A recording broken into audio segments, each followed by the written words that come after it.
বড় বড় কাচের দুটো জানালায় ভারী পুরো নীলরঙা পর্দা। ঘরে আবছা আলো আধারি। দরজাটা হাত দিয়ে ঠেলে ভেজালো রজত। বিছানায় দোলনের পাশে হাঁটু গেড়ে বসে সাদা ভেজা টি শার্টটা খুলে ছুঁড়ে ফেলল মেঝেতে। ঝাঁপিয়ে পড়ল তৃষ্ণার্ত চাতক পাখি দোলনের কমল সম শরীরের ফোঁটা ফোঁটা জলবিন্দুগুলি আস্বাদনের উদ্দেশ্যে। ঘুম ভাঙল ডোরবেলের আওয়াজে। বাইরে বৃষ্টি থেমে গেছে অনেকক্ষণ। কি মধুর স্বপ্ন দেখছিল রজত। এমন ক্লাইম্যাক্সে ঘুম ভাঙায় বিরক্ত বোধ করল, কারণ সে জানে সুখের স্বপ্ন একবার ভাঙলে আর ধরা দেয় না। যাক, এবার সত্যিই দোলন এসেছে। কতক্ষণ ধরে বেল বাজাচ্ছি রজতদা? তুমি আজও লাঞ্চ বানাবো নাকি? কি দরকার শ্রীময়ী, আমি সুইগি করে নিতাম। তোমার কুক 7 দিনের ছুটি নিয়েছে, এটা যেন কটা দিন লাঞ্চ বানিয়ে খাওয়াতে পারবো না? আরো আগেই বেরোতাম জানো। এমন বৃষ্টি শুরু হলো। সকালে কিছু খেয়েছো?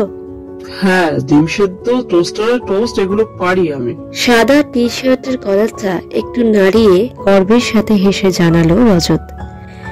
বাহ, দারুণ। এটুকু হলেই বা ক্ষতি কি? আচ্ছা, তুমি অবেলায় ঘুমোচ্ছিলে নাকি? চোখ মুখ ফুলে আছে তো। হ্যাঁ, আসলে সারা রাত ঘুম হয়নি ঠিক মতো। বৃষ্টিটা শুরু হলো অসময়ে। শোরুম সংক্রান্ত মিটিংটাও ক্যান্সেল হলো, তাই ঘুমিয়ে নিলাম একটু। মঞ্জুরির সেকেন্ড ব্রাঞ্চ নিয়ে দুরন্দি বসতে বলেছিল। গতকাল প্রায় 12 জনের কল রিসিভ করেছি অ্যাডমিশনের ব্যাপারে। বাইরে রে, দোলন্দির সঙ্গে কথা হয়েছে তোমার? হ্যাঁ, বলেছিল আজ আমার এখানে আসবে। বৃষ্টির জন্য বোধহয় আসতে পারলো না। আমি কিন্তু বৃষ্টি মাথায় নিয়েও এসেছি তোমার কাছে রজতদা। থমথমে গম্ভীর গলায় রজতের চোখে তাকিয়ে বলল শ্রীময়ী। চোখ সরিয়ে নিয়ে খানিকটা প্রসঙ্গ পাল্টাতেই রজত হেসে বলল, অনেক ধন্যবাদ ম্যাডাম। আমার জন্য কিচেনে গিয়ে কড়া 1 কাপ কফি আনতে পারবেন আপনি? কাঁচা ঘুমটা ভাঙাতে মাথাটা ধরে আছে। শিওর। কিচেনের দিকে এগোলো বছর 25-এর শ্রীময়ী।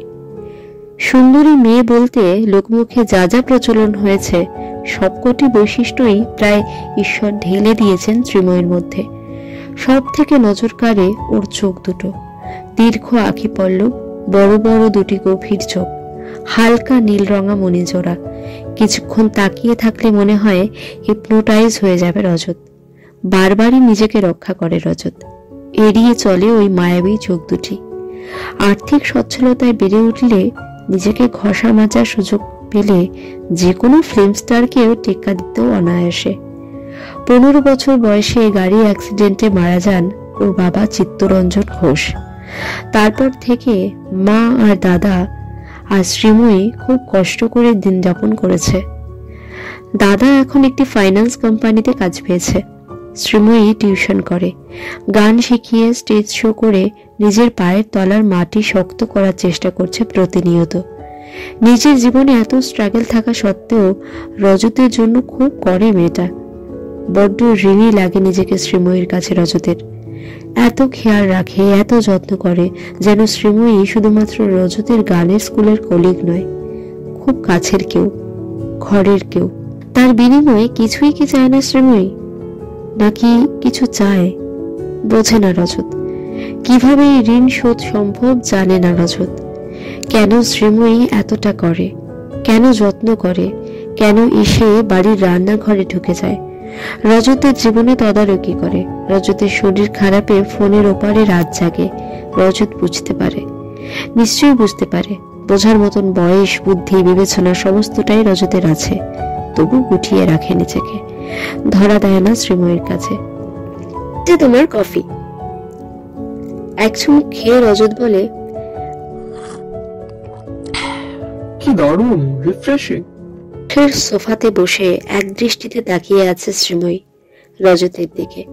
লক্ষ্য করছে কফি চুমুক দেওয়ার সময় রজতের ঠোঁটের ভঙ্গি, চুমুক দেওয়ার পর তৃপ্তিতে খানিক বুঝে আসা চোখ। মনে মনে শ্রীময়ী বলে, কি সুন্দর তুমি রজতদা, most handsome man I have ever seen. কিছু বললে শ্রীময়ী? না তো। এবার মাথাটা ছাড়লো? হ্যাঁ, একদম। দুজনেই একসাথে হেসে ফেলল। মা, প্রেসক্রিপশনের ফাইলটা নিয়েছো তো? হ্যাঁ, সব নিয়েছি। এই তুমি বিল্টুর পাশে বসো, আমি আর দড়ু পেছনে উঠি। বিল্টু, স্টার্ট দাও, তিরুপতি মেডিকেল যাব। নম্বরে বাবার নাম তো জানো? 32 নম্বরে। তিরুপতি মেডিমল শ্রীরামপুরের ব্যস্ততম প্রতিষ্ঠান। একসঙ্গে বিভিন্ন বিভাগ মিলিয়ে প্রায় 8-9 জন ডাক্তার বসেন। Excuse me ma'am, doctor Anup Mondal এসে গেছেন? কি নাম আছে? দিব্যরঞ্জন বসু।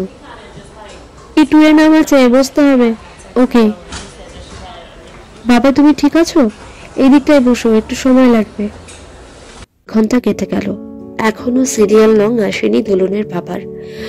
দোলন সহজে অধৈর্য হওয়ার মেয়ে নয়, শান্ত হয়ে বসে আছে, খেয়াল করছে চারিদিকটা। এই তিরুপতি মেডিমলে 2টো ফ্লোর।